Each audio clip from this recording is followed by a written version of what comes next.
तो आज के इस वीडियो में हम आपको बेसिक टू एडवांस अंग्रेजी पढ़ना सिखाने वाले हैं। देखिए बच्चों, यदि आपको अंग्रेजी पढ़ना है तो सबसे पहले आपको मात्राओं को पढ़ना पड़ेगा, रटना पड़ेगा, तो ये आपको अच्छे से अंग्रेजी पढ़ने आएगा। इसलिए आज की इस वीडियो में बेसिक टू एडवांस अंग्रेजी पढ़ाने वाले हैं। बस करना कुछ नहीं है, इस वीडियो को पूरा देखना है। और इस वीडियो में हमने आपके लिए एक छोटी सी शुरुआत में कहानी रखी है। उस कहानी में हम हमेशा एक बच्चे का नाम लिखकर आपको पढ़ाने की कोशिश कर रहे हैं। उम्मीद करूँगा कहानी भी आपको अच्छी लगी होगी। ठीक है, तो अगर आपका जो भी प्यारा सा नाम होगा कमेंट बॉक्स में ज़रूर कमेंट कीजिएगा। चैनल पर नया तो सब्सक्राइब कर लीजिएगा। तो चलिए क्लास को स्टार्ट करते हैं। Let start the video. चलिए प्यारे बच्चों, क्लास को स्टार्ट करते हैं। और आज के इस वीडियो में हम जो अंग्रेजी पढ़ना वाले हैं कि इंग्लिश को कैसे पढ़ा जाता है। लेकिन पढ़ने से पहले ना प्यारे बच्चों, मैं आपको एक छोटा सा प्यारा सा अच्छा सा आपको एक कहानी सुनाता हूँ। देखो कहानी में क्या है, एक छोटा सा बच्चा रहता है जिसका नाम क्या था, राजू। ठीक है, तो राजू नाम का एक छोटा सा बच्चा होता है। एक दिन क्या होता है कि एक जंगल में जाता है, और जब जंगल में जाता है तो जंगल में इसको कई सारे ना अंग्रेजी के अक्षर दिखते हैं। कहीं पर ए अक्षर दिखता है, तो कहीं पर बी दिखता है, तो कहीं पर सी दिखता है। तो ये बड़ा हैरान हो जाता है यार कि ए बी सी डी यहाँ पर ये लोग क्या कर रहे हैं। तो उनके पास जाता है और उनसे उनका परिचय पूछता है। बोलता है भाई तुम लोग हो कौन और यहाँ पर क्या कर रहे हो। तो सब लोग अपना परिचय देते हैं। जैसे वो बी के पास जाता है तो बी बोलता है कि देखो भाई मेरा नाम बी है और लोग मुझे ब भी पढ़ते हैं। फिर सी के पास जाता है, सी कहता है देखो मेरा नाम सी है और लोग मुझे कॉपी पढ़ते हैं। उसी प्रकार क्या करता है, वो जो है अंग्रेजी के ई के पास जाता है, और ई वो जो होता है वो कहता है कि देखो भाई मेरा नाम ई है और मुझे लोग कई सारे नाम से जानते हैं। मुझे लोग ए नाम से भी जानते हैं, बड़ी ई की बड़ी ई के नाम से भी जानते हैं, और के भी नाम से जानते हैं।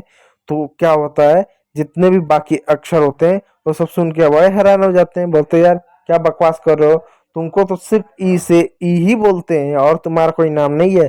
तो जो ई होता है वो सबको क्या बताता है, कहता है नहीं मुझे लोग ए भी बोलते हैं, बड़ी ई भी बोलते हैं, और भी कुछ बोलते हैं, मेरा बहुत सारा नाम है। तो लोग मानने को तैयार नहीं होते।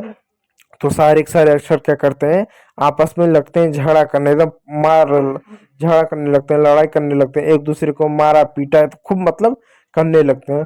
और जब ये सब होने लगता है तो उसी बीच जंगल में क्या आता है, एक मगरमच्छ आता है। ठीक है, कौन आता है, मगरमच्छ आता है। और जब मगरमच्छ आता है तो इनको जब लड़ता हुआ देखता है तो उनको सुलह कराता और सबको एक जगह ले जाता है और कहता है कि देखो मैं तुमको बताता हूँ कि ई का पूरा नाम क्या है। तो वो क्या कहता है, बोलता है कि देखो अंग्रेजी में टोटल 26 अल्फाबेट होते हैं, 26 अक्षर होते हैं। कौन, 26 भाई बहन है।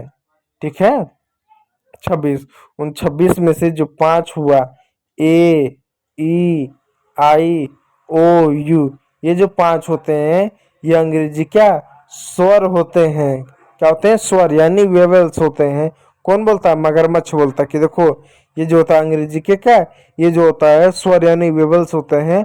और ये जो स्वर होते हैं इनके कई सारे उच्चारण होते हैं। तो ई जो है क्या है, एक स्वर है, इसलिए इसका कई सारा उच्चारण होगा, एक उच्चारण नहीं होगा।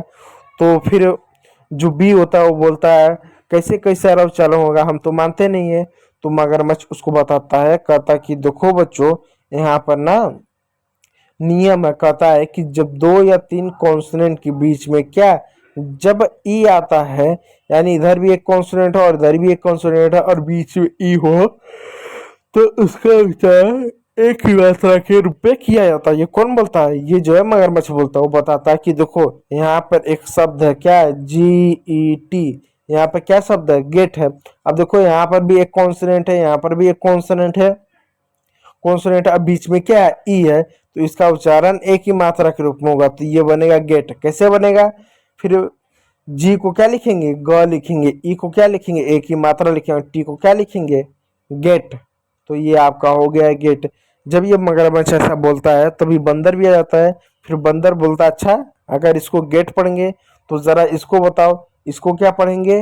तो हाथी उसी बीच में, क्या जो हाथी भी होता है वो बगल में, वो बंदर को बताता है कि देखो यहाँ पर भी एक कॉन्सोनेंट है, इधर भी एक कॉन्सोनेंट है और बीच में क्या है, ई है, इसका मतलब एक का उच्चारण होगा।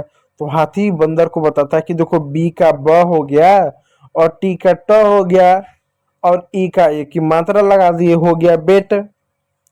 तो उसी बीच फिर बंदर शरारत करते हुए पूछता है, हाथी को बोलता है कि अच्छा चल, तेरे को ज़्यादा मालूम है, चल ये बता इसको क्या पढ़ते हैं।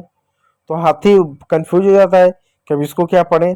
तो जो मगरमच्छ होता है वो बताता है, कहता है कि देखो इसको क्या पढ़ते हैं, मैं बताता हूँ। देखो वो कहता है कि जब किसी भी वर्ड के शुरुआत में, क्या वर्ड के शुरुआत में जब दो कॉन्सोनेंट एक साथ हो, क्या दो कॉन्सोनेंट एक साथ हो, तो पहले वाले कॉन्सोनेंट को हिंदी में आधा लिखते हैं। तो एस का पूरा स होगा, तो आधा स लिख दिया, तो ये आधा स हो गया और ये पूरा क हो गया। फिर ई की ई है तो ए की मात्रा लगा दिए, और टी सी एच में सिर्फ, और टी सी एच में जो टी होता है मगरमच्छ बोलता है क्या, वो साइलेंट होता है, और सी एच को ही सिर्फ लिखेंगे, तो हो गया स्केच। तो कुल मिलाकर प्यारे बच्चों, आप याद रखिएगा मगरमच्छ की बात, कि जब दो कॉन्सोनेंट में, जब अंग्रेजी में दो कॉन्सोनेंट एक साथ हो, उनके बीच में कोई मात्रा ना हो, तो पहले वाले कॉन्सोनेंट को आधा लिखेंगे, जैसे स्कूल हो गया, जैसे स्केच हो गया। ठीक है, इस बात को याद रखिएगा। और टी सी एच जब भी अंग्रेजी में शब्द है तो वहां पर टी हमेशा साइलेंट होता है, इस बात को याद रखिएगा। ठीक है, तो ये मगरमच्छ जब ये बात बताता है तो सबको समझ में आता है। फिर मगरमच्छ दूसरे ओर ले जाता है, नदी के दूसरे किनारे, और वहां पर वो दिखाता है, कहता है अब यहाँ पर देखो, यहाँ पर क्या, वो कहता है कि जब किसी वर्ड में डबल ई हो तो क्या होगा, तो जो होगा बड़े ई की मात्रा अब हम पढ़ेंगे। तो मगरमच्छ यहाँ बताता है कि अब जब डबल ई हो तो बड़ी ई की मात्रा पढ़ेंगे। ठीक है, तो सारे अल्फाबेट पूछते हैं, बंदर भी पूछता है कि कैसे, तो बताता है, कहता है देखो यहाँ पे जितने भी शब्द हैं उन सभी शब्दों में क्या है, डबल ई की मात्रा है, डबल ई है, यानी बड़ी की मात्रा पढ़ेंगे। कैसे पढ़ेंगे, एन है, डबल ई है, डी है, इसको क्या पढ़ेंगे, एन को हम न लिख दिए और डबल ई का बड़ी की मात्रा लिख दिए, ड का डी लिख दिए, हो गया नीड। नीड मीन्स होता है आवश्यकता। फिर बोलता है देखो एम है, डबल ई है, फिर टी है, तो कहता है एम का म लिख दिया, डबल ई का बड़ी की मात्रा लिख दिए, ट का ट लिख दिए, हो गया मीट। ठीक है, फिर उसी प्रकार वो हाथी को पूछता है, बता भाई इसको क्या बोलते हैं। हाथी कहता है मुझे पागल थोड़ा ना समझा, मुझे मालूम है क्या बोलता है। बोलता है डब्लू का व लिखेंगे, डबल ई का बड़ी ई की मात्रा लिखेंगे, और क का क लिख दे, हो गया विक। फिर इसी बीच में बंदर आता, कहता रुको मैं भी कुछ बताता हूँ क्या पढ़ेंगे। उसको बोलता है, वो बताता, कहता कि ये डबल ई है, इसको हम चिक पढ़ेंगे। कैसे क्या पढ़ेंगे, जैसे सी एच का च पढ़ेंगे, और डबल ई का बड़ी की मात्रा पढ़ेंगे, के का क पढ़ेंगे, हो गया चिक। तो बच्चों आपका ना ये बाकी शब्द भी उसी प्रकार होगा। तो एक बात याद रखना कि जब किसी शब्द के बीच में सिंगल ई आए तो ए पढ़ेंगे, डबल ई आए तो बड़े ई की मात्रा पढ़ेंगे। आगे और भी वीडियो को देखने के लिए क्या करना, चैनल को जरूर सब्सक्राइब कर लेना। तो वीडियो अगर अच्छा लगा हो तो एक लाइक कीजिएगा, चैनल पर नया है तो सब्सक्राइब जरूर कर लीजिएगा। तो चलिए वीडियो को समाप्त करते हैं। Thank you for watching.